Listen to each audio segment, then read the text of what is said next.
Hello everyone. आज हम लोग बात करेंगे स्पेक्ट्रम के दूसरे यूनिट के बारे में जिसका नाम है advent of Europeans and consolidation of British power in India. सबसे पहले गाइस ये हम लोग को जाननी जरूरी बात है कि भारत जो है 14 से 15 सेंचुरी की बात करी जाए तो भारत वर्ल्ड लीडर था एक्सपोर्ट के मामले में। किसी भी तरह की स्पाइसेस को एक्सपोर्ट करने की बात हो, आपके कार्डमम हो, आपके कैलिको हो, किसी भी तरह का ये कपड़ा का टेक्सटाइल इंडस्ट्री जो है वो पूरे 25% दुनिया का 25% एक्सपोर्ट भारतीय लोग करते थे 14 से 15वीं शताब्दी में। इतना ज़्यादा डिमांड था भारतीय कपड़े का, भारतीय स्पाइसेस का। तो ये चीज़ अरब जो है, अरब लोग मिडिल मैन थे, हमारे यहाँ से खरीद कर यूरोपियन मार्केट में 10 गुने ज़्यादा रेट में बेचा करते थे। तो इस वजह से जो पोर्टुगीज लोग हैं, यूरोपियंस लोग हैं, उनका ये टेंडेंसी रहता था कि भारत में हम लोग सी रूट से घुसें, क्योंकि उन लोगों को पता था कि ऑलरेडी अरब्स जो हैं वो घुसे हुए हैं भारत में लैंड रूट से, यानी जमीनी मार्ग से तो उनका कंट्रोल है, लेकिन सी नेवल जो है, नेवल टेक्निक्स उनकी डेवलप नहीं है अरब्स की, और उन नेवी उन्होंने अपने बनाई भी नहीं है, और नेवल स्ट्रेंथनिंग में भी उनकी कोई दिलचस्पी है नहीं। तो क्योंकि पोर्टुगीज लोग नेवी के मामले में बहुत ही एडवांस थे, तो इस वजह से उन्होंने हमारे भारत में आने के लिए समुद्री मार्ग का चयन किया। इसीलिए भारत को हमें आने के लिए, समुद्री मार्ग को खोजने के लिए, प्रिंस हेनरी नाम का जो पोर्टुगल राजा था वो पागल था, ऑब्सेस्ड था। उसको माना जाता था नेविगेटर, इसलिए नाम दिया गया उसको। तो वो ऑब्सेस्ड था। और पोप 5 जो है, पोप 5 ने उनको कहा, प्रिंस हेनरी को, कि आप जाइए, ईस्ट में जाइए, पूरी तरीके से क्रिश्चियनिटी को फैलाइए, पूरी दुनिया में क्रिश्चियनिटी को फैलाइए। तो एक ट्रीटी साइन हुई थी पोर्टुगल और स्पेन के बीच में 1498 के अराउंड। इस ट्रीटी में अटलांटिक ओशन के बीच से एक लाइन खींची गई जिसमें कि जितना भी ईस्ट का पार्ट है, जिसमें India, China, Russia, Afghanistan, Iran, Iraq, Turkmenistan, Uzbekistan, south Africa, everything जो ईस्ट के पार्ट का है वो सारा पोर्टुगल के हाथ में आया। पोर्टुगीज को ये टास्क दिया गया कि आप जाइए, पोर्टुगीज को, पुर्तगाली लोगों को, कि आप जाइए और क्रिश्चियनिटी फैलाइए नॉन क्रिश्चियन वर्ल्ड में।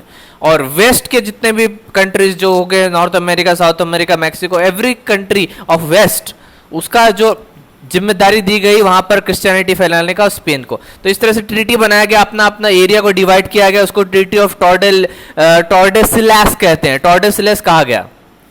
1497 में डिवाइड हो गया, ये इमेजिनरी लाइन डिवाइड किया गया अटलांटिक में 1300 miles west of the Cape Verde island. Under the treaty Portugal could claim and occupy everything to the east of the line, while Spain could claim everything to the west. Situation was thus prepared for Portuguese incursions into the water around India. और जो मैंने बताया था, pope Nicholas 5 ने भी Prince Henry को बोला था आप जाइए क्रिश्चियनिटी को फैलाइए। तो इस तरह से उन लोग का ऑब्जेक्टिव क्रिश्चियनिटी को फैलाने, अपना धर्म को प्रचार प्रसार करने का था, और एरोगेंट तरीके से इसको धर्म कन्वर्शन भी करना पड़े तो भी वो करने के लिए रेडी थे, क्रिश्चियनिटी को फैलाना ही था उनको। वास्को द गामा के आने से पहले एक और नेविगेटर आया था ईस्ट में, यानी केप ऑफ गुड होप में आया था अफ्रीका के। उसका नाम था बार्थोलोमिया डियाज। उसको वो कन्विंस हो गया था कि अब उसको रास्ता मिल गया, किस रास्ते से वो जाना है भारत में, समुद्री मार्ग, कौन से समुद्री मार्ग से भारत में जाना है, वो रास्ता उसको मिल गया था एक्चुअली। फिर वो रास्ता वास्को द गामा को मदद किया, मतलब उसका रिसर्च, वो रास्ता मतलब मालूम पड़ गया था कि इस रास्ते से जा सकते हैं। तो वो जो उसका रिसर्च है वो वास्को द गामा का काम आया। 11 साल बाद 1487 में वो गया था बार्थोलोमिया डियास। तो 11 साल बाद वास्को द गामा जब 1498 में भारत में आने के लिए सी रूट ढूंढ लिया, उसके बाद कलिकट में लैंड किया उसने। किसने? वास्को द गामा ने। वास्को द गामा ने कलिकट में लैंड किया। वहां के जो रूलर थे,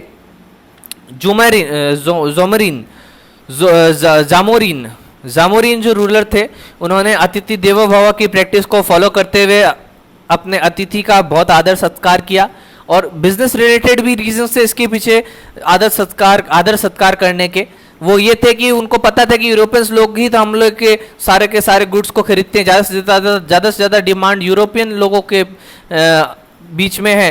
तो इसलिए यूरोपियन लोग अगर हमारे देश में आए तो उनका आदर सत्कार करना बहुत ही ज़रूरी है। तो इस तरह से सपोर्ट भी किया उनको। तो सबसे पहले वास्को द गामा ने क्या किया, एक बहुत बड़ा जो है शिप में बहुत सारा कार्गो भरकर ले गए यूरोपियन मार्केट में, उसको बेचा, बहुत सारा प्रॉफिट कमाया। उनको पता लग गया कि अरब जो है, अरब अगर खरीद के बेचते हैं कोई भी सामान, भारत का कोई भी सामान भारत के दूसरी जगह पर अगर आप खरीदोगे तो 10 गुना ज़्यादा महंगा पड़ेगा। यानी अरब मिडिलमैन जो है वो पैसे खा जाते हैं। तो इसलिए उसको इंपॉर्टेंस पता चल गया कि डायरेक्ट बिजनेस करना इंडिया से बहुत ज़्यादा बेनिफिशियल है। तो इस वजह से उसने यूरोपियन ताकतों को बोला कि सब लोग, आप लोग, हम लोग, यूरोपियन जो पुर्तगालीस है स्पेशली, उन्होंने एक के बाद एक आते गए। वो लोग वास्को द गामा के बाद में एक और जो आया पर्सन, उसका नाम था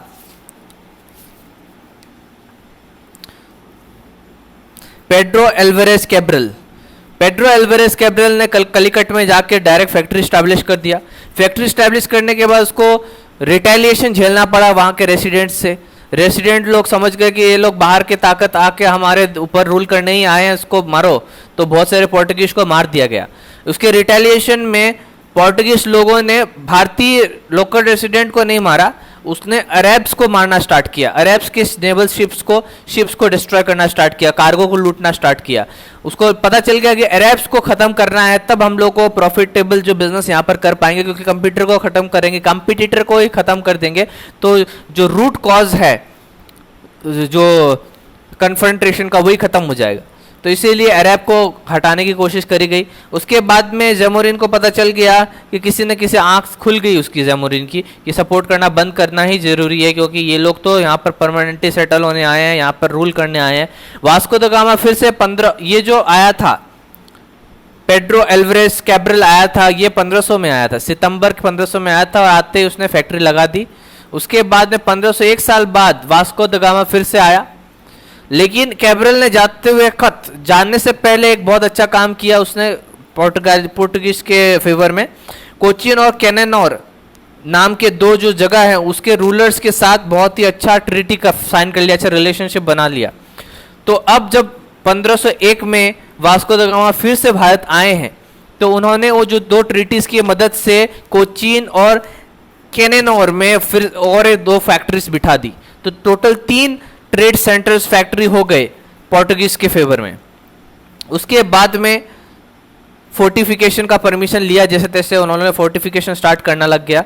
तो फ्रांसिस्को डी एल्मीडा आए 1505 के अंदर में, गवर्नर बन के 3 साल का गवर्नर जनरलशिप का टर्म के साथ और कुछ फोर्स के साथ। तो उनका ये एम था कि जो फैक्ट्री ऑलरेडी बन चुकी है उसको फोर्टिफाई किया जाए। और उन्होंने करा क्या, उन्होंने क्या किया उसने कि मुस्लिम ट्रेड जो रूट्स हैं, मेन जो मुस्लिम ट्रेड रूट्स हैं, जिसके जरिए से मुस्लिम्स लोग, अरब्स लोग जो है इंडिया के गुड्स को बाहर बेचते हैं, जैसे Strait of Hormuz, Strait of Malacca, Aden, ये सब को डिस्ट्रॉय करना स्टार्ट किया। ये सब में धावा बोलना स्टार्ट किया, इसको ब्लॉकेज करने, नेवल ब्लॉकेज लगाना स्टार्ट करा, जिससे कि जो अरब्स हैं वो अपने प्रोडक्ट्स को आउट ऑफ इंडिया बेच ना सकें, यहाँ से खरीद के बाहर बेचने में उनको प्रॉब्लम हो, उनको उनका लॉस किया जाए, उनको प्रॉफिटेबल तरीके से फ्लरिश ना करने दिया जाए। तो ये बात हुई। इसके बाद में ये जो एल्मीडा थे, इन्होंने अपना फोर्टिफिकेशन स्टार्ट किया। कौन कौन से जगह में? अंजादीवा, कोचीन, कैनेनोर, किल्वा, इन जगहों में उन्होंने फोर्टिफिकेशन स्टार्ट किया। देन उसके बाद बात करी जाए तो जो हम फोर्टिफिकेशन देख रहा था जैमोरिन और इजिप्ट के लोग, गुजरात के रूलर्स, वो बहुत ही किसी भी तरीके से अल्मीडा को ख़त्म करना चाहते थे। तो उनके ऊपर जो है हमला कर दिया गया। और वेनाइस के जो ट्रेडर्स थे उनको भी डर लगने लग गया था पोर्टुगीज के आने के बाद कि पोर्टुगीज लोग हमारे बिजनेस को ख़त्म कर देंगे, हमारे बिजनेस को फ्लरिश करने नहीं देंगे। तो इस वजह से अंत में 1507 में इजिप्ट के लोगों ने एक फ्लीट रेड सी पर भेजा पोर्टुगीज लोगों के एडवांसमेंट को रोकने के लिए। 1507 में पोर्टुगीज स्क्वाड्रन को हरा दिया गया। नेवल बैटल जो लड़ी गई थी द्वीप में, कंबाइंड नेवीज के बीच नेवीज मिलकर हराया था पोर्टुगीज को। वो कंबाइंड नेवीज कौन कौन सी थी? इजिप्ट की नेवी और गुजरात की नेवी, ये दोनों कंबाइंड नेवीज मिलके किसको हरा दिया? एल्मीडा को हरा दिया। इस हार के दौरान उसका जो सन है वो मारा गया। उसके 1 साल बाद ही ये दोनों नेवीज को क्रश कर दिया अल्मीडा ने। उसका हाँ बच्चा मारा गया, लेकिन 1 साल बाद वो दोनों को क्रश कर दिया। तो अल्मीडा का ये विजन था कि इंडियन ओशन में वो मास्टर बन जाए, पोर्टुगीज को मास्टर बना दे। उसका पॉलिसी था ब्लू वाटर पॉलिसी, यानी पानी में, समुद्री मार्ग में हर तरह से जो है निगरानी रखा जाए, बहुत बढ़िया तरीके से बेसिस तैयार करे जाए, जिससे कि पूरी तरीके से समुद्री मार्ग को ब्लॉकेट कर दिया जाए और किसी भी तरह के दूसरे यूरोपियन ताकतें भारत में एंट्री ना कर पाए। सिर्फ वही मोनोपोलिस्टिक कंडीशंस, मोनोपोलिस्टिक सिचुएशन को एंजॉय कर पाए। तो अल्फोंसो डी एल्बुक्वेर्क्यू अल्फोंसो डी एल्बुक्वेर्क्यू इसके बाद आया गवर्नर बनकर भारत में। और वो फाउंडर उसको माना जाता है पोर्टुगीज पावर का ईस्ट में, यानी ईस्ट का जितना भी जगह है, चाहे साउथ अफ्रीका हो गया, चाइना हो गया, चाहे कहीं भी हुआ, इंडिया हुआ, उसका फाउंडर किसको माना जाता है? अल्फोंसो को माना जाता है। उसका टास्क रहा उसके मरने के पहले पोर्टुगीज पावर ईस्ट में स्टैब्लिश कर दिया जाए। उसको इंडियन ओशन का कंट्रोल मिल गया, उसने एकदम खतरनाक बेस बना दिया। इस तरह का बेस बनाया इंडियन ओशन में कि इंडियन ओशन में यानी समुद्र में कोई भी यूरोपियन ताकतें आएंगी तो सबसे पहले खबर मिल जाएगा उसको। सारा कुछ निगरानी रख सकता है उस बेस के जरिए से, और वो रेडी कर सकता है अपने नेवी को काउंटर अटैक के लिए। इस तरह का वो एक स्ट्रेटेजिक लोकेशन में अपना बेस बना लिया। फिर वो अपना ईस्ट अफ्रीका में stronghold, there were Portuguese stronghold था ईस्ट एशिया में, रेड सी में, ओरमुज में, मलाबार में, मलक्का में बना लिया। पोर्टुगीज जो है अल्फोंसो के लीडरशिप में परमिट सिस्टम स्टार्ट कर दिया दूसरे शिप को गुजरने के लिए। यानी इंडियन ओशन से कोई भी शिप गुजरेगा या इंडिया में आने की कोशिश करेगा तो वो सबको परमिशन लेना पड़ेगा पोर्टुगीज का, और परमिशन देने के लिए पैसे भी चार्ज कर सकते हैं। रेवेन्यू का भी एक साधन बन गया परमिट सिस्टम।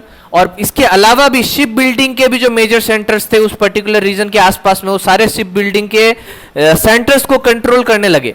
और उनका एक फेवरेबल एडवांटेज ये रहा कि आसपास के जो रेड सी और के जगहों में टिम्बर की अवेलेबिलिटी नहीं थी, गल्फ और रेड सी के जगहों में, तो इस वजह से इजीली शिप बिल्डिंग उस जगह में नहीं हो पाती थी। तो जो मेजर सेंटर थे इंडियन ओशन के आसपास में, इंडिया के आसपास में, उसी में डिपेंडेंट होकर रहना पड़ता था। तो इंडियन ओशन के मेजर सेंटर में तो कंट्रोल उसका था ही। अल्फोंसो ने बीजापुर के सुल्तान से 1510 में गोवा ले लिया। गोवा यह पहला टेरिटरी था जो यूरोपियन शक्ति को मिला अलेक्जेंडर द ग्रेट के टाइम पर। सती प्रथा जो थी, जिसमें कि एक महिला के पति अगर गुजर जाते हैं तो उस महिला को आग को, ज्वाला को अपने आप को समर्पित करना पड़ता है, अपने आप को आग लगा देना पड़ता है। तो ये जो एबोलिशन किया गया सती प्रथा का। एक और बहुत ही अलग तरह का स्ट्रेटजी जो है अपनाया पोर्टुगीज ने। जितने भी पोर्टुगीज लोग आते थे भारत में आते थे रहने के लिए, उन सभी पोर्टुगीज लोगों को बोला गया कि यहाँ के लोकल जो वाइफ्स हैं, लोकल जो लड़कियां हैं, उनके साथ शादी कर लो, ताकि अपने कल्चर्स को यहाँ पर इनकलकेट किया जा सके, इसमें एड ऑन किया जा सके। तो कल्चरल इस तरह से इम्पोजिशन एक तरीके से किया गया। गोवा में प्रोविंस जो नॉर्थ का, गोवा में और नॉर्थ के प्रोविंस में उन्होंने अपने आप को विलेज लैंडलॉर्ड्स के तौर पर स्थापित किया। विलेज लैंडलॉर्ड्स यानी जमींदार, गांव के जमींदार के तौर पर वो लोग काम करने लगे, बिल्डिंग्स बनाने लगे, इरिगेशन का काम करने लगे। फिर उसके बाद नए नए क्रॉप्स को इंट्रोड्यूस किया, तंबाकू को इंट्रोड्यूस किया, कैशू नट को इंट्रोड्यूस किया, और कोकोनट की अलग अलग तरह की वैरायटी, जो बेटर तरह की वैरायटी है, उसको इंट्रोड्यूस किया गोवा, कोचिन जैसे जगहों में। तो इसलिए आप जहाँ वहाँ पे जाते हैं तो वहाँ पर आपको कैशू नट और वहाँ पर ये कोकोनट की बहुत ही भरमार मिलती है। तो वो जो इसका रूट है वो यहाँ से निकल के आपको सामने आता है, इसका ओरिजिन यहाँ से निकल के आता है। ये जो यूरोपियन ताकत है पोर्टुगीज, ये सबसे पहले भारत में आई थी और सबसे देर से भारत से गई। 1961 आफ्टर इंडिपेंडेंस 1947 में इंडिपेंडेंस मिल गया था, 61 तक दमन एंड दीव उसके हाथ में था पोर्टुगीज के।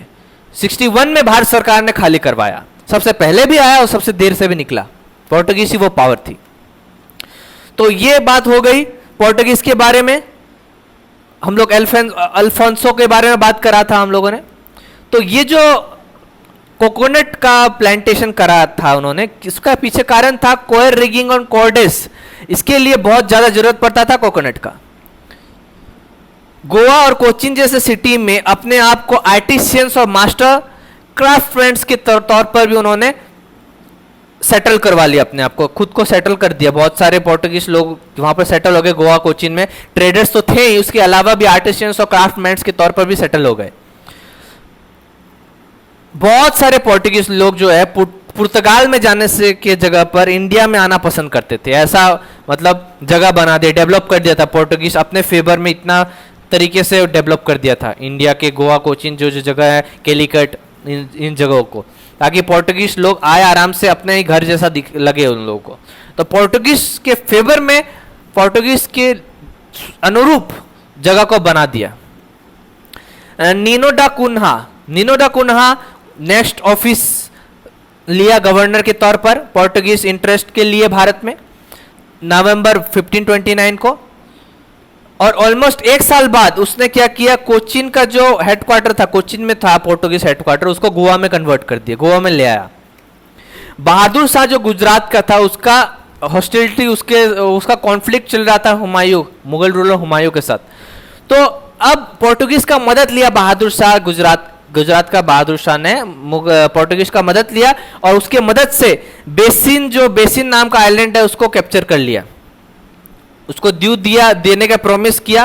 पोर्टुगीज को बोला कि हम तुमको द्वीप देगा, और उसके पोर्टुगीज की मदद से बेसिन नाम का आइलैंड जो है उसको कैप्चर कर दिया। लेकिन बाद में जब गुजरात का इनहेबिटेंट्स, गुजरात के रहने वाले लोकल निवासी जो है पोर्टुगीज के साथ में कन्फ्लिक्ट होने लगा, तो फिर गुजरात का जो रूलर है बहादुर शाह जो था, वो ये चाहता था कि पार्टीशन का वाल उठाए।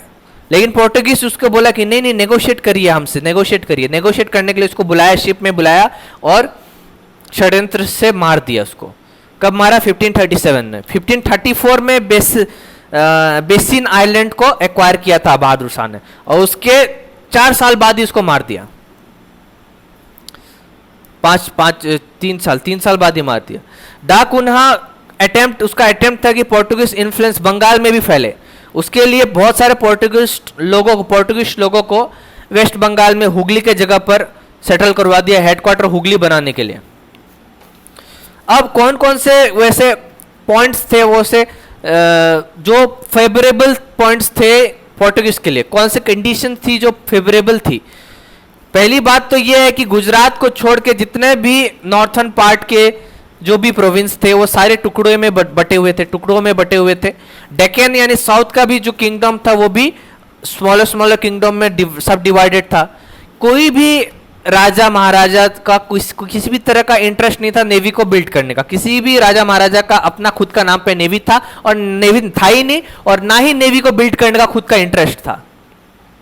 और प्लस चाइनीज जो एम्परर था, चाइनीज एम्पायर भी गिरने लगा। तो ईस्ट पे जो बे ऑफ बंगाल के साइड में जो ईस्टर्न लेवल पर, ईस्टर्न साइड से जो नेवी का डिप्लॉयमेंट होना चाहिए वो भी नहीं कर पा रहा था चाइनीज एम्पायर। तो ईस्टर्न साइड से चाइनीज एम्पायर भी नेवी का डिप्लॉयमेंट नहीं कर पाया।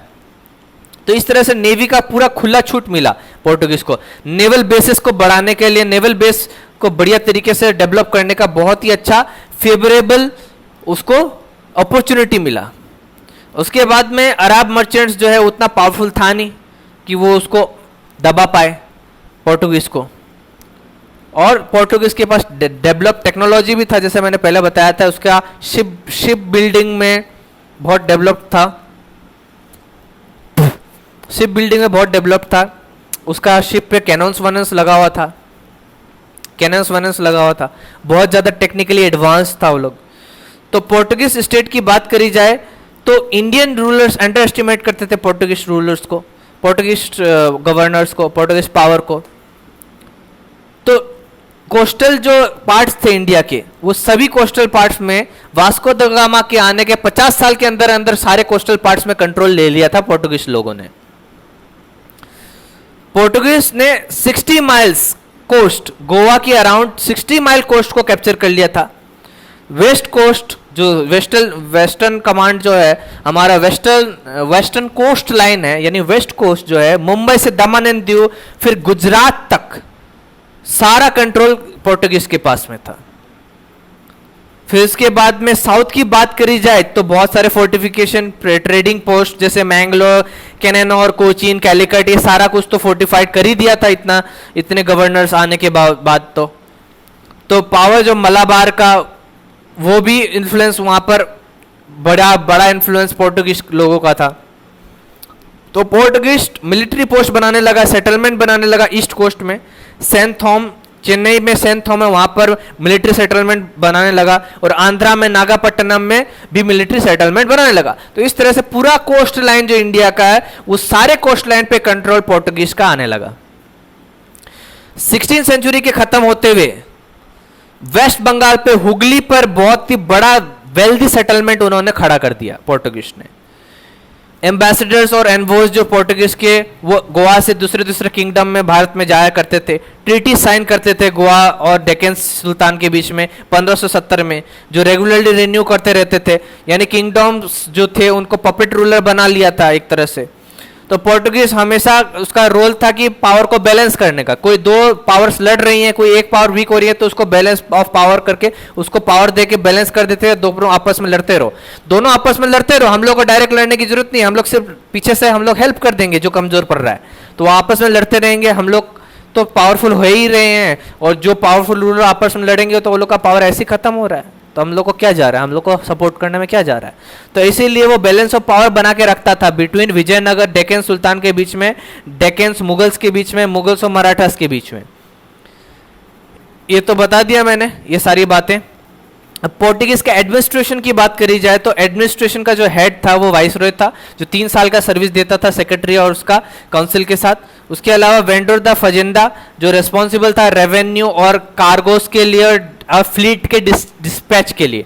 फ्लीट को भेजना है, कहीं भी कहीं अटैक हो रहा है, फ्लीट को भेजना है, कार्गोस वार्गोस को देखना है, फिर रेवेन्यू को चेक करना है, रेवेन्यू सही हिसाब से हो रहा है या नहीं हो रहा है, उसको ठीक करना है, उसको एनहेंस करना है, किसी भी तरह का पॉलिसी रेवेन्यू रिलेटेड बनाना, वो सारा कुछ वेंडर द फजेंदा बोल के वो लोग का था, वो रिस्पॉन्सिबल था। फोर्टिफिकेशन अफ्रीका से चाइना तक करने के बाद उसमें कैप्टन्स रख दिया वो लोग उस फोर्टिफाइड जगह को संभालने के लिए, और कैप्टन्स के अंदर फैक्टर्स होते थे। फैक्टर्स का पावर कैप्टन के बराबर हो जाता था। जब फैक्टर्स कैप्टन को कम्युनिकेट नहीं कर पाते थे तो फैक्टर्स ही अपने आप को कैप्टन्स का पावर एज्यूम करने का पावर था उनको। फैक्टर्स के पास ही कैप्टन का पावर एक्सरसाइज करने का पावर था जब फैक्टर्स कैप्टन के साथ कम्युनिकेट ना कर पाए।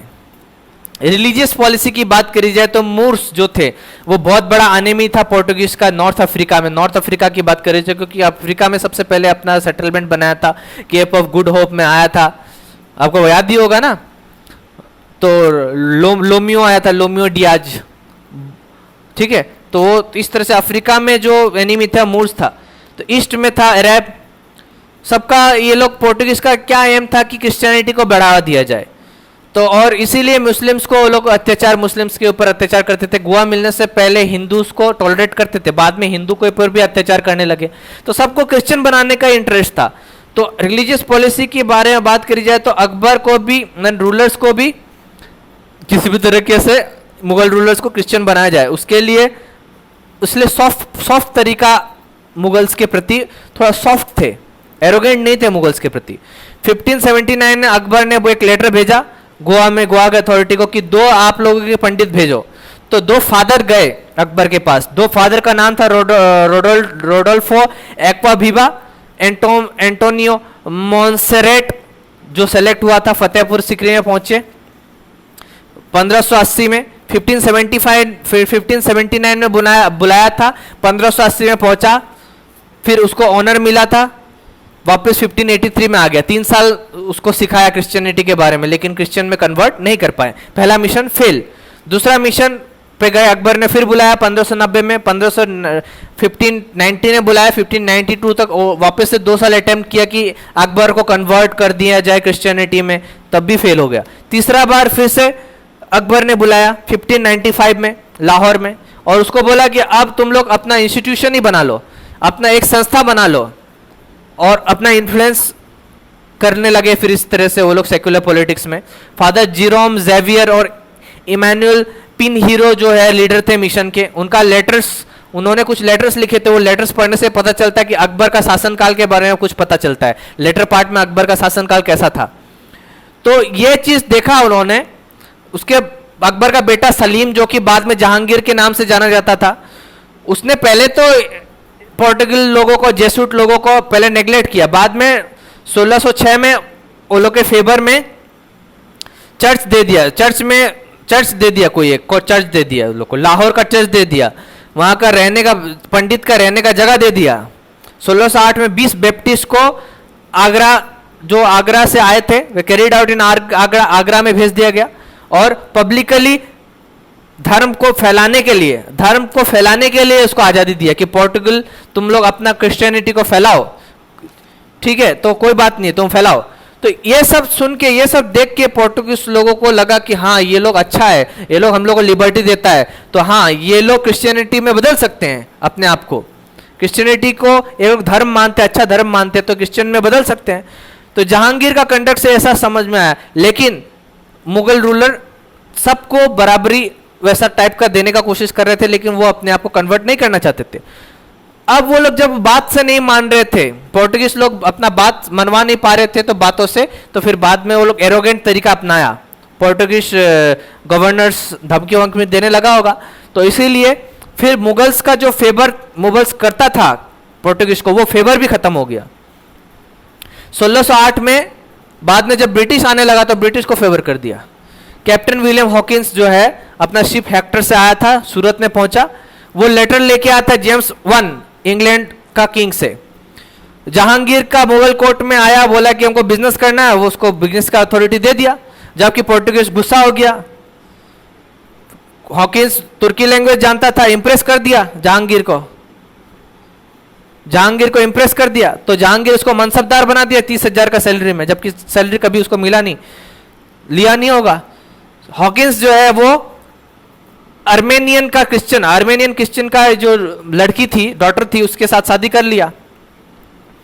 अब पोर्टुगीज गुस्सा में है कि उसको ट्रेड का परमिशन क्यों दे दिया, तो पोर्टुगीज के लड़ाई करने लगा उसके साथ, इंग्लिश के साथ, तो बैटल हुआ। बैटल में अब बैटल होने का कगार पे आ गया। अभी क्या बोल रहे हैं कि पोर्टुगीज और मुगल एम्परर, पोर्टुगीज स्टॉप कर दिया इंग्लिश शिप को, सूरत में आने के लिए इंग्लिश शिप को रोक दिया। हॉकिंस ने मुगल कोर्ट छोड़ दिया, वो समझ गया कि मुगल लोगों से अभी पार पड़ने वाला नहीं है, क्योंकि मुगल्स लोग हो गए वीक, तो अब इंग्लिश फोर्स लेकर आने की जरूरत है। तो इसलिए नवंबर 1612 में English ship dragon, captain best के लीडरशिप में ड्रैगन नाम का शिप और एक छोटा शिप था ओसिएंडर लेके आया, पोर्टुगीज के साथ फाइट किया, हार गया पोर्टुगीज, और ये देख के जहांगीर बहुत खुश हो गया। पोर्टुगीज जो है वो पायरेसी करता था, क्योंकि फरमान वरमान को चोरी वोरी कर लेता होगा या फरमान को एडिट करता था, इसकी वजह से मुगल गवर्नमेंट अपना पूरा रिश्ता ही तोड़ दिया, उससे कॉन्फ्लिक्ट लड़ाई में चला गया, लड़ाई था उन लोग के बीच में, पोर्टुगीज और मुगल रूलर्स के बीच में। तो बाद में पोर्टुगीज ने क्या किया, मुगल शिप को कैप्चर कर लिया, बहुत सारे मुस्लिम को जेल में डाल दिया, लूटपाट मचाने लगा कार्गोस का। बाद में जहांगीर ने बोला मुक्कारब खान को बोला जाओ और सूरत में जाओ, इन लोगों को सबक सिखा के आओ, कॉम्पेंसेशन लेके आओ। बाद में मुगल कोर्ट का जो प्रिविलेज था वो तो खत्म हो ही गया, वही बात है। तो जो होप था पोर्टुगीज का कि वो कन्वर्ट कर देगा मुगल रूलर को क्रिश्चियनिटी में, वो खत्म हो गया। तो ये कुछ पहला पार्ट में हम लोग बात डिस्कस किया, सेकंड पार्ट में आगे और डिस्कस करेंगे। अगर आपको पहला पार्ट पसंद आया तो जरूर लाइक करें, सब्सक्राइब करें मेरे चैनल को। This is lucky Roy signing off.